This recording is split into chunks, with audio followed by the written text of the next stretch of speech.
Bonjour, bonjour, bonsoir. Ça dépend l'heure à laquelle vous allez me recevoir. Ici, c'est maman Olga depuis les États-Unis, la maman de la Fédération Congo, la maman des, des peuples opprimés, la maman des voix sans voix, la maman de la jeunesse africaine, la jeunesse Congo et la jeunesse tout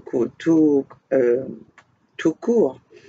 Bonjour, euh, mes bonjours, je passe mes bonjours plus particulièrement au peuple Congo et au peuple du monde, les peuples opprimés ainsi que les peuples africains. Nous sommes, nous sommes toujours aux aguets, nous sommes toujours là pour venir vous informer et partager les informations et le complot qui se fait à travers le monde contre notre peuple par des mensonges élaborés, excusez-moi, par les mensonges élaborés et planifiés par les Occidentaux. Chers compatriotes, nous ne sommes pas là pour venir montrer nos visages ou pour croire que nous sommes plus que vous, mais une chose est vraie que nous sommes engagés, déterminés pour que les injustices s'arrêtent, pour que la justice soit équitable dans le monde entier. Je vais vous laisser passer, je vais vous laisser regarder, suivre une vidéo parce qu'aujourd'hui, nous ne pouvons mener cette guerre si nous n'avons pas des preuves. Et vous le savez très bien que mes chers compatriotes, je vous le dis toujours que euh, quand je viens passer mon message, je sais que j'ai vérifié et j'ai regardé. Et vous savez qu'il y a beaucoup de sources aujourd'hui pour aller chercher les informations et les vraies informations. Sauf que souvent, nous sommes tellement occupés que nous passons outre, nous passons à côté des vraies informations. Cette vidéo que je vais vous laisser suivre, et je vais attirer votre attention de la suivre attentivement. Attentivement, pourquoi? Vous allez voir, vous allez observer, vous allez écouter le complot et le plan machiavélique du retracement géographique du monde qui est en train de s'effectuer et planifié par les Occidentaux. C'est pour ça que nous sommes en train de vivre, c'est pour ça que nous sommes en train de vivre, enfin, je dirais que toutes ces guerres que nous sommes en train de vivre, c'est parce que les malins, les Occidentaux, à travers leur démocratie, à travers cette fausse justice qui sont toujours en train de nous parler de la justice, de l'égalité, de la fraternité, alors que ces gens-là ont prévu, ces gens-là ont comploté depuis longtemps, ces gens-là ont planifié depuis longtemps de détruire le reste du monde. C'est pour ça que nous sommes en train de vivre le, le, les guerres, l'exode, l'exode, l'exode que nous sommes en train de vivre actuellement. Les guerres, le terrorisme. Vous croyez que les terroristes, ce sont des extraterrestres terrestres? Non, ce sont eux-mêmes qui sont en train de qui nous font croire qu'ils sont en train de combattre le terrorisme, alors que le terrorisme, ce sont leurs propres éléments, alors que le terrorisme est organisé par eux-mêmes. D'où ils viennent même avec les noms les noms en code. Ils codifient leur, leur terrorisme, leurs éléments du terrorisme, leur groupe de terrorisme. Vous allez voir que par-ci, par-là, ils sont là en train de nous parler. Ici, là, c'est le Boko Haram. Par là, c'est des... Et en fait, ils ont les noms. Les Boko Haram, les... Au Mali, ils disaient quoi? Les Boko Haram, les djihadistes, les M23 aujourd'hui que nous sommes en train de voir au Congo, en RDC. Alors, mes chers compatriotes, si nous rentrons dans la distraction et que nous ne faisons pas attention, si vous croyez que venir ici en Occident, comme on le disait avant, on croyait que l'Eldorado était en Occident. Non, mes chers compatriotes, l'Eldorado et le paradis est dans notre, c'est dans notre continent, dans nos pays respectifs. On ne peut pas avoir le bonheur chez autrui que chez soi. D'où les Occidentaux ont compris par leur matériel sophistiqué qu'ils ont aujourd'hui, ils ont compris que la vraie richesse se trouve en Afrique. Qu'est-ce qu'il faut faire? Il faut les détruire, il faut s'aimer le chaos dans le continent africain. Comme ça, ils ont la facilité de piller. Donc, tout ce que nous sommes en train de voir aujourd'hui, toutes les guerres que nous sommes en train de voir aujourd'hui, les attaques que nous sommes en train de voir, que eux, ils sont en train de nous parler que Poutine a été attaqué et qu'ils sont en train de bombarder ou de fournir des armes à l'Ukraine pour combattre Poutine. Cela est une guerre pour combattre le reste du monde. Vous allez entendre quand il y a eu le 9/11, quand il y a eu l'attaque du 9/11, qu'est-ce que le président à ce moment-là nous avait dit, le président des États-Unis avait dit en discours, ou vous êtes avec nous, ou vous êtes notre ennemi. Le président Biden est venu dire la même chose, ou vous êtes avec nous, ou vous êtes nos ennemis. Alors, dans tout ça là, qui sont les dictateurs? Et vous allez comprendre que ce sont les mêmes qui placent les dictateurs dans nos pays. Ce sont les mêmes qui protègent les dictateurs dans notre pays. Dans leur pays, ils respectent les lois de la démocratie qui concordent avec leur mentalité, qui concordent avec leur système, leur comportement. Mais chez nous, ils viennent imposer la même démocratie qui doit être uniforme à leur démocratie à eux. Donc, ceci dit qu'ils veulent effacer ils veulent effacer les cultures des autres. Ils veulent effacer l'existence des autres, que nous soyons uniformes à eux. Donc, pour eux c'est bon, pour les autres c'est mauvais. Alors, chers compatriotes, si nous ne nous battons pas pour ça, si nous ne nous battons pas maintenant que nous avons la possibilité aujourd'hui de pouvoir connaître, de pouvoir aller chercher les informations, parce que depuis longtemps, on nous avait menti dans les informations, on nous a montré les informations qui étaient fausses, on nous a bourré des informations qui n'étaient pas vraies, des mensonges. En fait, quand la politique, elle est faite des mensonges. Mais aujourd'hui, nous ne pouvons plus laisser cela passer devant nos yeux. Nous ne pouvons pas sacrifier des générations futures. Nous avons été sacrifiés parce que nos parents, par naïveté, ou je ne sais pas comment est-ce que nous allons le dire, n'ont pas compris le jeu que jouaient les Occidentaux. Mais aujourd'hui, nous sommes dans la possibilité de comprendre, parce que nous avons eu aussi cette possibilité d'aller dans les mêmes écoles qu'eux. Nous avons compris que cette démocratie qu'on nous apprend à l'école, ou cette démocratie que nous entendons tous les jours, qu'on nous fait consommer tous les jours, ça doit être uniforme. Ça doit être uniforme dans le sens que ça doit s'appliquer selon les conditions, selon les lois, selon les comportements, selon les cultures des pays respectifs. Alors, chers compatriotes, je vais vous laisser suivre cette vidéo. Vous allez comprendre aujourd'hui les guerres, la déstabilisation que nous sommes en train de vivre aujourd'hui. Qui est en train de créer cela? Qui est en train d'alimenter ce désordre mondial?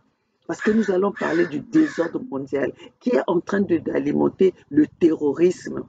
Qui aujourd'hui attaque les autres? Parce qu'aujourd'hui, on nous parle de ceux qui ont, on nous parle de l'attaque de, de, de, de, de Poutine. Mais qui est en train d'attaquer la RDC?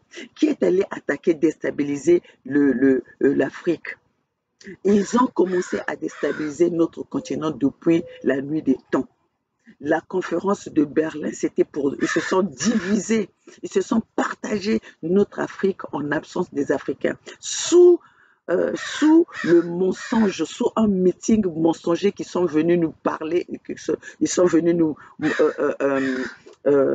comment dirais-je? Ils sont venus nous exposer en nous parlant de la conférence de Berlin. Nous avons parlé de la conférence de Berlin sans pourtant connaître les vrais enjeux de cette conférence. Alors qu'aujourd'hui, quand nous découvrons, c'était une conférence conférence des Congo, conférence du royaume de Congo pour se partager l'Afrique, partager notre continent. Pourquoi aujourd'hui ces mêmes gangsters, parce qu'on va les appeler comme ça, ces mêmes terroristes aujourd'hui sont en train de mener la guerre aux Maliens. Quand le peuple malien veut de son gouvernement, cela ne convient pas à ces terroristes. Pourquoi? Parce que le gouvernement malien a compris que le terrorisme est dans son pays est alimenté par ces Occidentaux qui étaient venus soi-disant les protéger. Alors voilà mes chers compatriotes, regardons ces vidéos, regardons ces images, ça va nous faire comprendre, ça va nous faire réfléchir. Et si tout un chacun prend ces responsabilités là où nous sommes, nous allons sauver l'Afrique, nous allons sauver le reste du monde.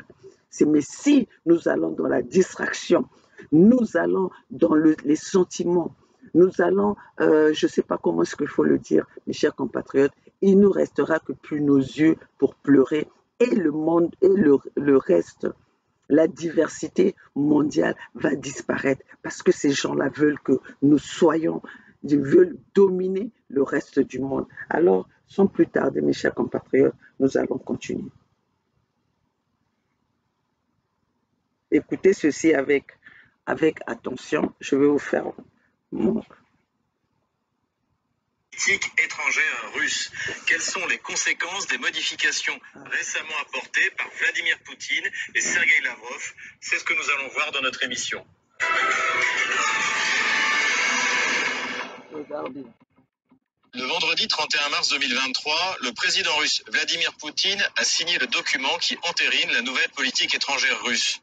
Désormais, l'Occident collectif, comme aiment à l'appeler les élites russes, est clairement désigné comme l'adversaire de la Russie. Cette doctrine met fin à de multiples tentatives de Moscou pour trouver un terrain d'entente avec l'Occident et surtout les États-Unis.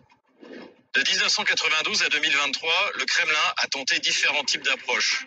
Les années 1990 sous Boris Yeltsin ont été celles d'une ouverture sans arrière-pensée qui confinait à la naïveté. Vladimir Poutine a tenté par la suite la conciliation avec tous les présidents américains qui se sont succédés jusqu'à Joe Biden. En 2009, Hillary Clinton et Sergueï Lavrov appuyèrent même sur le bouton rouge du reset. Le 24 février 2022, en déclenchant l'opération militaire spéciale, le président russe a considéré que tout compromis avec Washington était impossible et que les diplomates devaient laisser la place aux militaires. Tôt ou tard, cependant, les deux grandes puissances russes et nord-américaines devront retrouver le chemin de la négociation alors que tous les rapports de force sur la scène internationale ont été bouleversés. It's curiosity.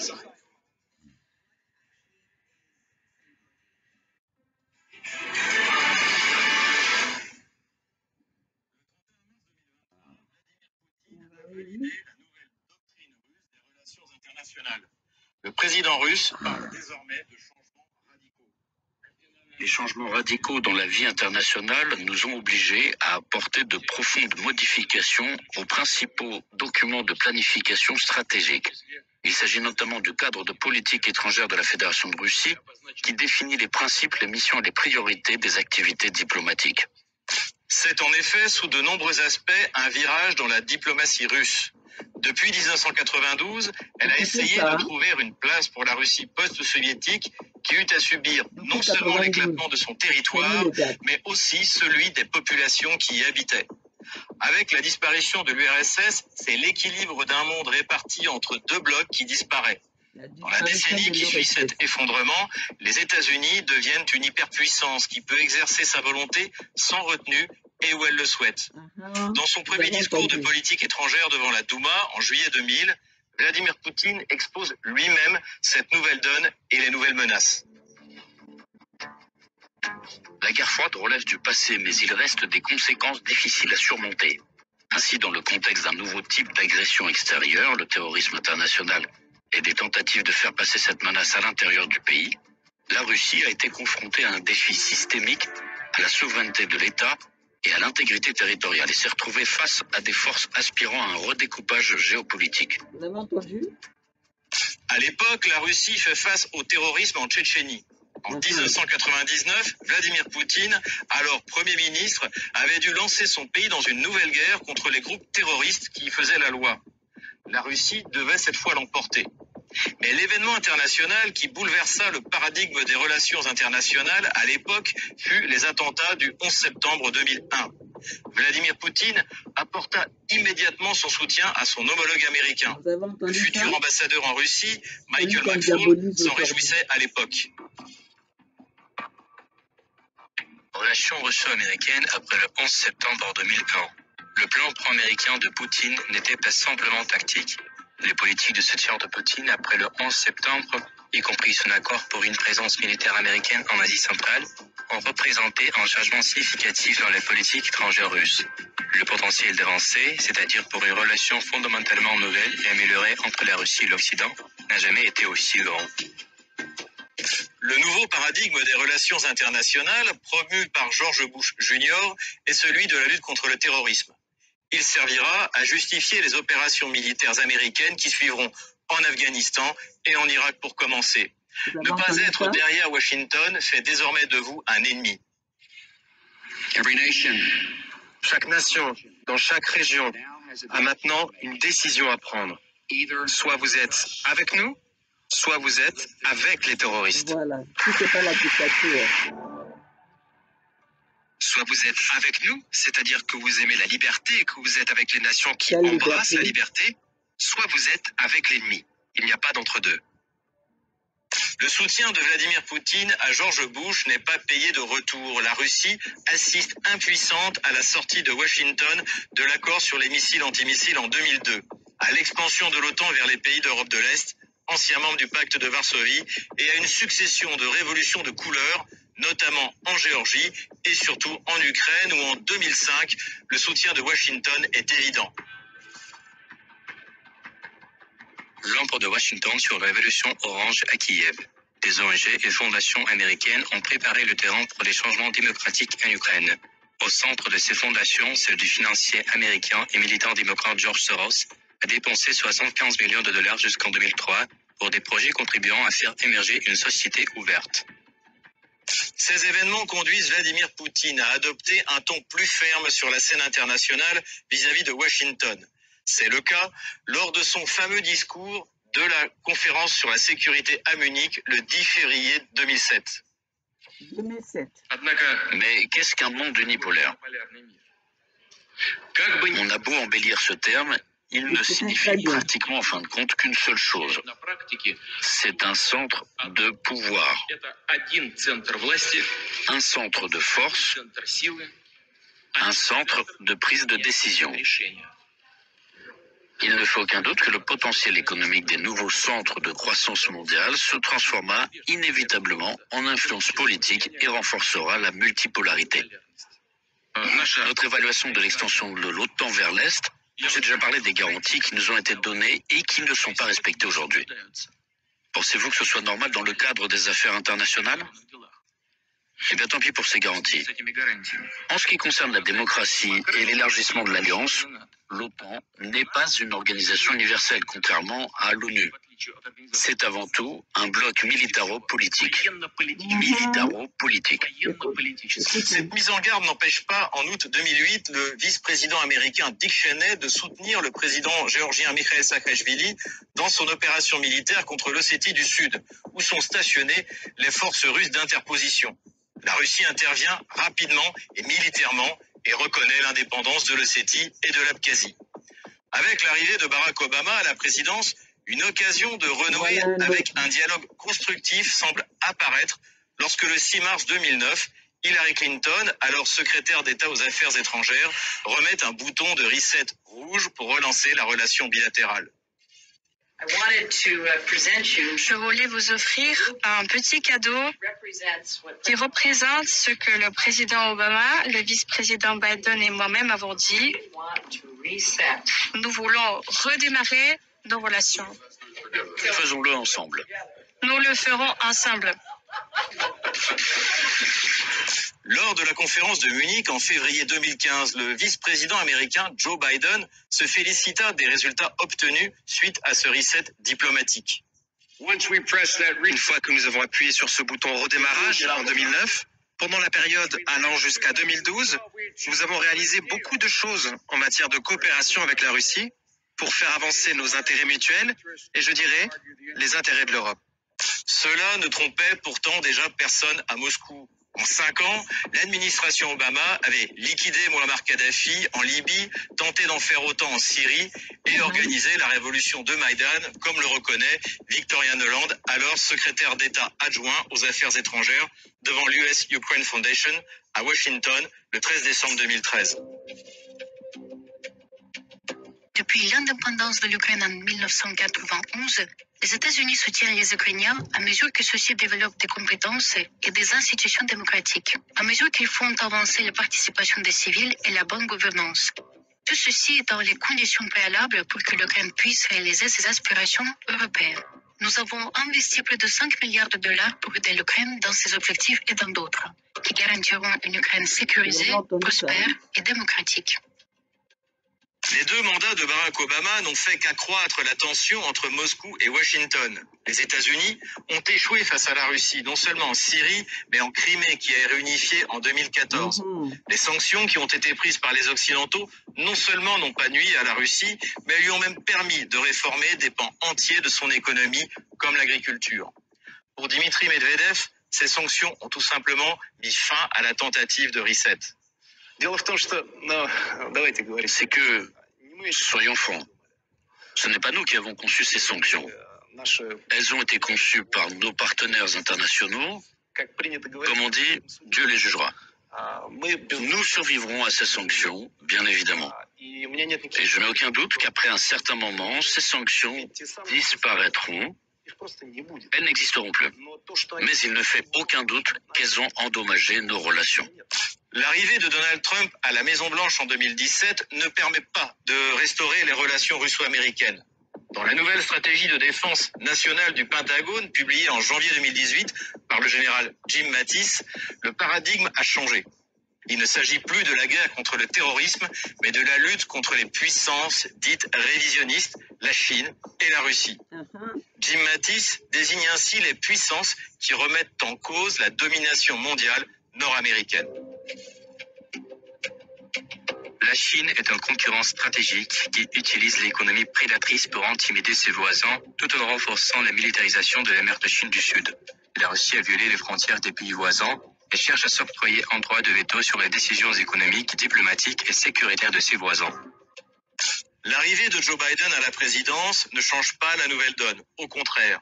En décembre 2021, la proposition russe de fournir des garanties de sécurité est rejetée par Washington.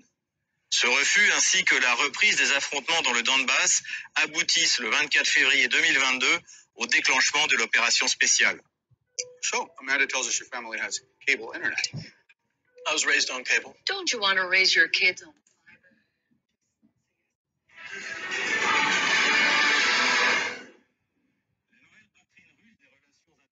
on est moins une rupture qu'une continuité de celle mise en place par Vladimir Poutine depuis sa prise de pouvoir le 26 mars 2000. L'occasion du 31 mars 2023 rappelle fortement le discours de Munich. Un large éventail d'instruments et de méthodes illégales est utilisé, notamment l'emploi de mesures coercitives, sanctions, pour contourner le Conseil de sécurité des Nations Unies, le recours à des coups d'État provoqués, les conflits armés, les menaces, le chantage, la manipulation des esprits de groupes individuels et de peuples entiers, les opérations offensives et subversives dans l'espace de l'information.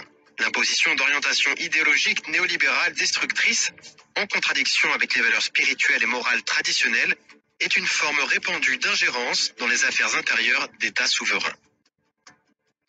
Lucas reprend également les principes que la Russie entend promouvoir pour l'émergence d'un monde multipolaire. Égalité des souverainetés des États, refus de l'hégémonie dans les relations internationales, coopération sur la base d'un équilibre des intérêts et des avantages communs, refus de l'ingérence dans les affaires extérieures des autres États, supériorité du droit international dans la régulation des relations internationales et refus du double standard. Ainsi, la nouvelle politique étrangère russe s'inscrit dans la continuité de ce que Vladimir Poutine met en place depuis son arrivée au pouvoir, mais marque une rupture dans le sens où le président russe désigne clairement comme Ouais. Mes amis, ma famille, est-ce que vous avez compris, vous avez suivi cette vidéo? Cette vidéo, elle est capitale. L'histoire nous dit tout et les informations de la situation que nous sommes en train de vivre actuellement. Les informations sont là. Avec tout ça là, qui a négocié, qui a voulu la paix dans le monde? D'après ce documentaire, d'après cette vidéo que nous venons d'écouter, le président Poutine a tout essayé. Cette histoire que nous sommes en train de vivre aujourd'hui, où on nous parle du président Poutine qui a été attaqué. Mais ce problème dure depuis longtemps. Ce problème dure même depuis de 1800, avant même que Poutine vienne au pouvoir. Donc aujourd'hui, ils ont déstabilisé, ils ont découpé la Russie, qui était l'union de l'URSS, et aujourd'hui, ils veulent encore découper la Russie. Pourquoi? Parce que les Occidentaux ne veulent pas voir les pays des autres, les autres pays avec leur potentialité de richesse. D'où vous êtes en train de voir aujourd'hui comment est-ce qu'ils veulent détruire, ils veulent se départager l'Afrique. Ils se sont déjà départagés l'Afrique parce que l'Afrique aujourd'hui ne nous appartient pas. C'est eux qui sont les responsables de l'Afrique. Pour prendre les décisions en Afrique, il faut qu'on passe par ces Occidentaux. Il faut qu'on passe par les colons. Comment est-ce que vous pouvez trouver ça normal que notre continent à nous et le pays de Pompidou est propriétaire de nos terres, propriétaire de 14 pays dans l'Afrique, dans le continent africain. D'où pour prendre toute décision, il faut passer par l'Afrique. Tout d'autres pays qui veulent travailler avec ces pays, ces 14 pays africains, il faut passer par la permission. Donc nous sommes sous tutelle. Nous sommes sous tutelle de la France. Nous sommes sous tutelle des Occidentaux.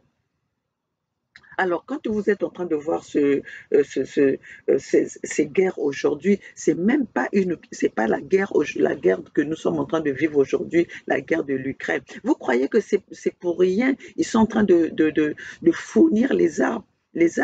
Eux qui sont toujours en train de nous dire qu'ils ont formé l'armée de l'ONU, soi-disant pour aller établir la paix dans des pays. Mais eux-mêmes aujourd'hui, ce sont eux qui sont en train de prôner cette guerre qu'il y a en Ukraine. En aucun moment nous avons entendu ces gens-là, ces Occidentaux, parler de la paix ou de négocier. Là, il y a quelques jours, il y a même pas quelques jours de cela, les Français, le gouvernement français Macron, pendant que son peuple est en train de souffrir, pendant que son peuple est en train de réclamer les augmentations. Mais il y a des milliards qu'il est en train d'éjecter dans la guerre pour aller tuer les humains, pour aller tuer des populations. Pendant que, en fait, ils ont formé, ils ont formé le président ukrainien. Ils l'ont préparé à cette guerre. C'est pour ça qu'il ne parle pas, il est tout fanfaron en ce qu'il est en train de faire. Si nous partons vers l'histoire, l'Ukraine, ce sont les deux frères qui sont en train de se battre. Mais qui c'est qui les a poussés? Comme ils ont toujours cette doctrine de il faut diviser pour mieux régner. Les Occidentaux sont toujours dans le cap de il faut diviser pour mieux régner. Regardez ce qu'ils sont en train d'aller faire en RDC. Regardez ce qu'ils font au Mali. Regardez ce qu'ils sont en train de faire au Sahel. La doctrine de diviser pour mieux régner. Ils ont fait au Congo-Brazzaville, ils sont allés nous chercher les Mboshi pour venir diviser les peuples Congo. Un petit groupe à qui ils ont armé. Nous allons appeler les Mboshi les terroristes que les Occidentaux, que les Pompidou ont fabriqués, ont créés pour venir tuer les peuples Congo. Les terroristes Mboshi. Sinon, nous allons les appeler quoi? Eux qui nous font la morale de la démocratie. Mais quand ils soutiennent Denis Sassou Nguesso, le Mboshi terroriste, le criminel, le génocidaire, quand ils sont en train de le soutenir, ça c'est un exemple devant nous que eux ils soutiennent. De quelle démocratie ils vont nous parler quand ils sont avec Denis Sassou Nguesso, quand ils fournissent la guerre, ils fournissent les armes à Denis Sassou Nguesso. Denis Sassou Nguesso qui n'a jamais respecté aucun engagement. Alors, mes chers compatriotes, j'espère que cette vidéo vous a appris quelque chose. Cette vidéo va vous laisser réfléchir. Mais je pense que ça ne va pas vous laisser réfléchir longtemps parce que nous comprenons tout. Les Occidentaux ont développent ce système de, comment dirais-je, ils ont développé ce système du terrorisme pour permettre de découper nos pays, à travers leur système, leur groupe de gangsters qu'ils ont formés ensemble pour détruire le monde, pour détruire le reste du monde, pour créer le chaos. Le terrorisme, c'est eux-mêmes, c'est les Occidentaux qui organisent le terrorisme. C'est les Occidentaux qui soutiennent les terroristes parce que où sont les gens qui se cachent, les gens qui n'ont pas la liberté qui n'ont pas la liberté, qui vivent cachés, mais ils ont des armes lourdes pour détruire des populations, pour détruire des pays. Est-ce que vous trouvez que cela vraiment, on a besoin d'aller faire des longues études pour comprendre cela? Ils sont allés au Congo, en RDC pendant 20 ans, ils n'ont rien. Quand j'écoute cette interview du secrétaire de l'ONU qui est venu dire de lui-même qu'ils ne sont pas, ils ont échoué, leur mission a échoué en RDC, mais qui aujourd'hui ne veulent pas quitter la RDC parce que pour eux, ils sont obligés de rester là. Pour quelle raison?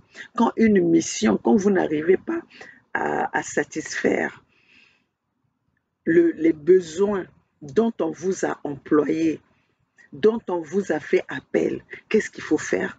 Il faut changer, il faut quitter. Mais regardez que ceux-là, jusqu'aujourd'hui, ils se maintiennent en RDC. Comme aujourd'hui, ils ont échoué au Mali. Heureusement qu'aujourd'hui, nous avons le gouvernement malien qui s'est levé pour, pour les chasser de leur terre. Mais sinon, qu'est-ce que nous sommes en train de vivre aujourd'hui? Au nom de l'ONU, ils protègent des crimes. Au nom de l'ONU, les Occidentaux protègent les crimes. Ils sont là. En fait, ils ont créé l'ONU pour détruire le reste du monde.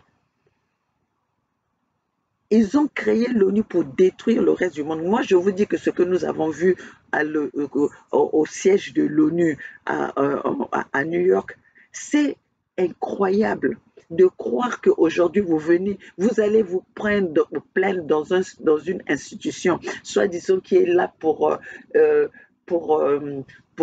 maintenir la paix, qui sont là pour faire la justice, mais qui d'eux-mêmes, ils vous disent que votre situation, votre plainte est sensible. Sensible par rapport à quoi? Alors que le criminel, il est là. Les preuves sont là. Les faits sont là.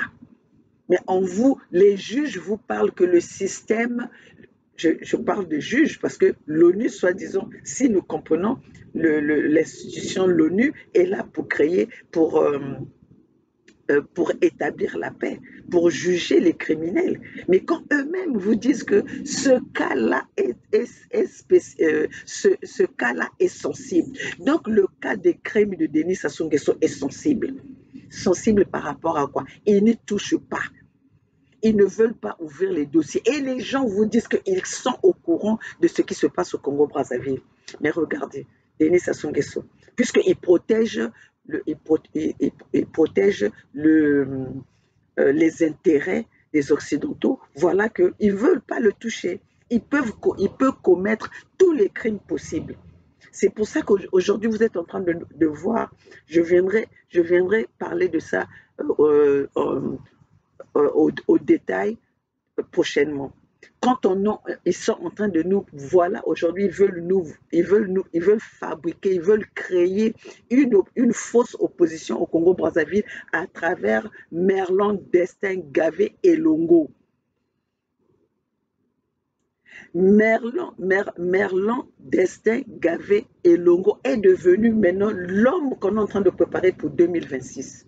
Pour les élections 2026, quand déjà les élections 2021 se sont mal passées avec un mort d'homme au Congo-Brazzaville.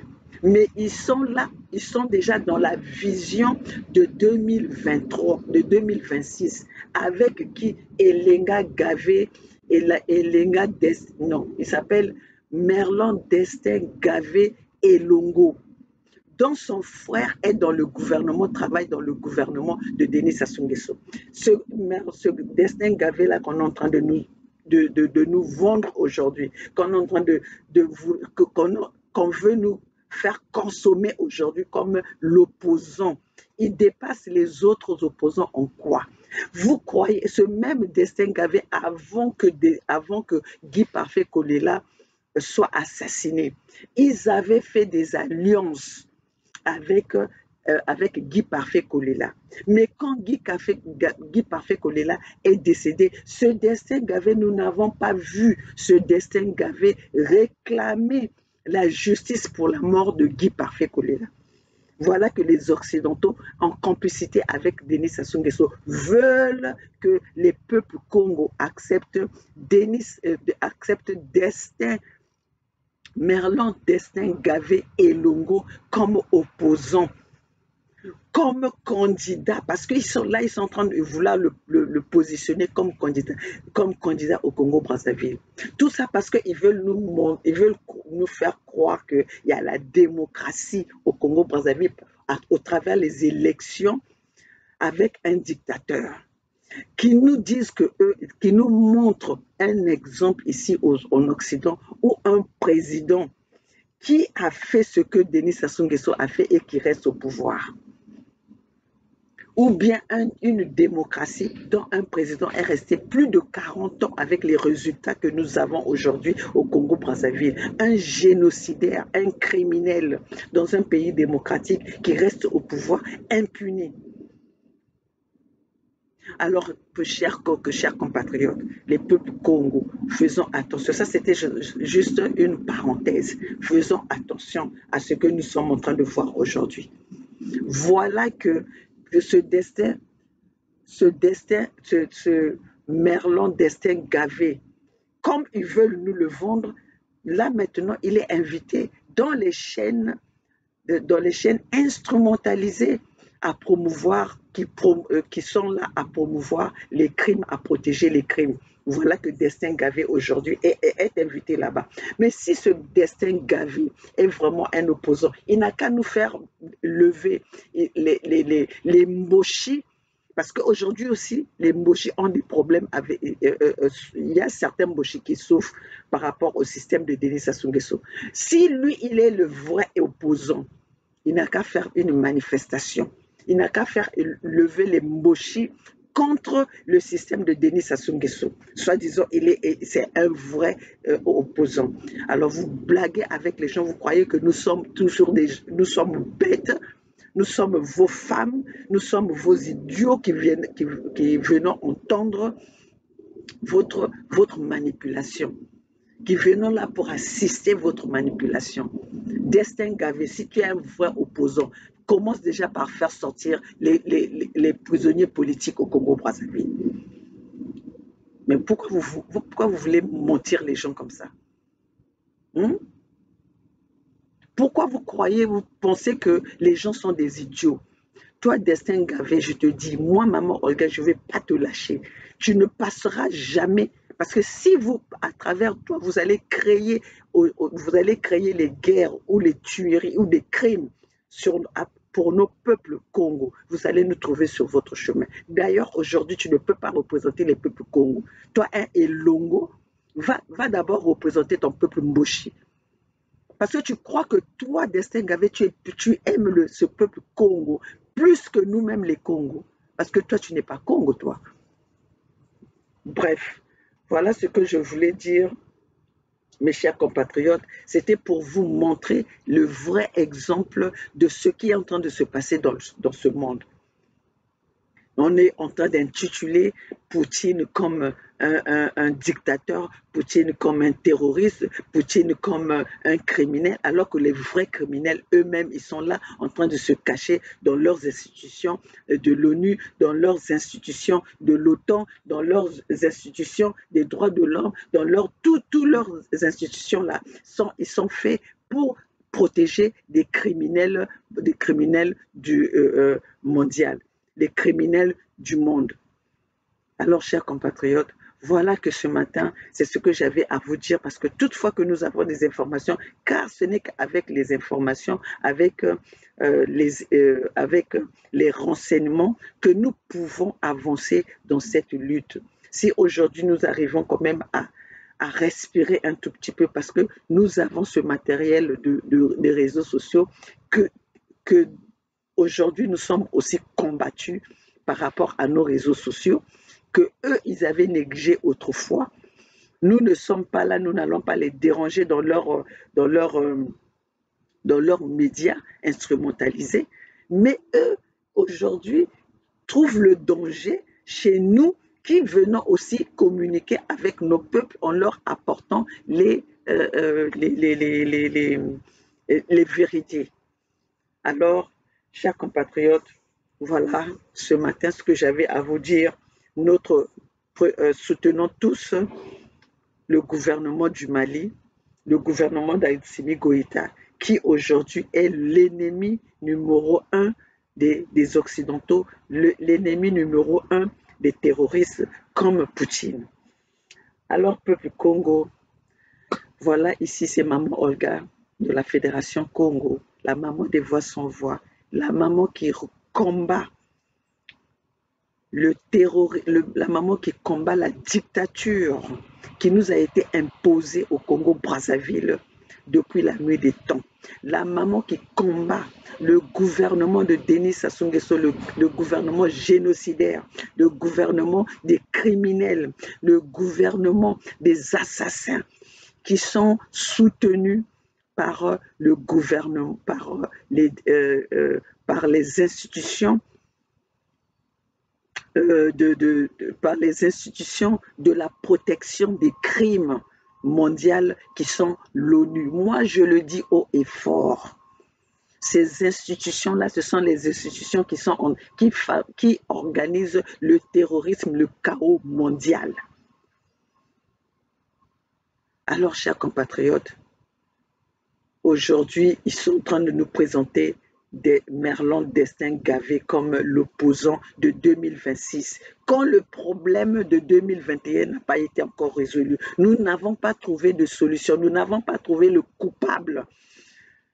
Nous avons trouvé le coupable parce que nous savons le coupable. Mais eux, ils n'ont pas, eux qui sont là aujourd'hui, qui sont en train de nous montrer maintenant Destin Gavé, qui fait passer maintenant Destin Gavé dans leur chaîne pour que les peuples Congo, pour que les peuples congolais, ceux qui sont là dans la distraction, dans les sentiments, puissent consommer ce Destin Gavé. Tout cela parce que, comme Denis Sassou Nguesso veut protéger son gouvernement, veut protéger son pouvoir, comme les Occidentaux veulent protéger leurs intérêts. Aujourd'hui, ils sont encore en train de nous créer un autre prochain Sassou.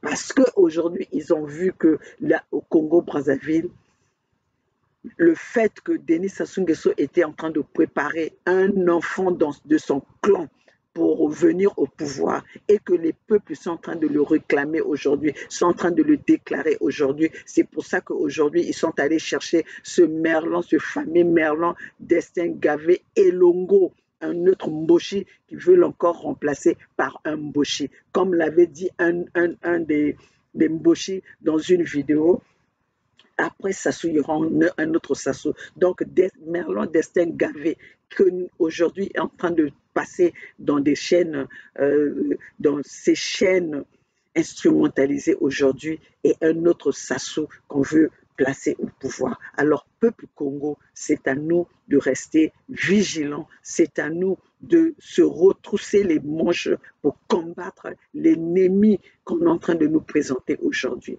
Sur ce, mes chers compatriotes, je vous laisse. Cher peuple Congo, nous sommes ensemble. Je sais qu'avec l'engagement que vous allez prendre, avec la détermination que vous allez avoir, nous allons combattre notre ennemi. Ce n'est pas le moment de reculer, ce n'est pas le moment de se fatiguer, ce n'est pas le moment de baisser les bras, c'est le moment plutôt de mettre un plus de force à cette lutte. C'est le moment de mettre plus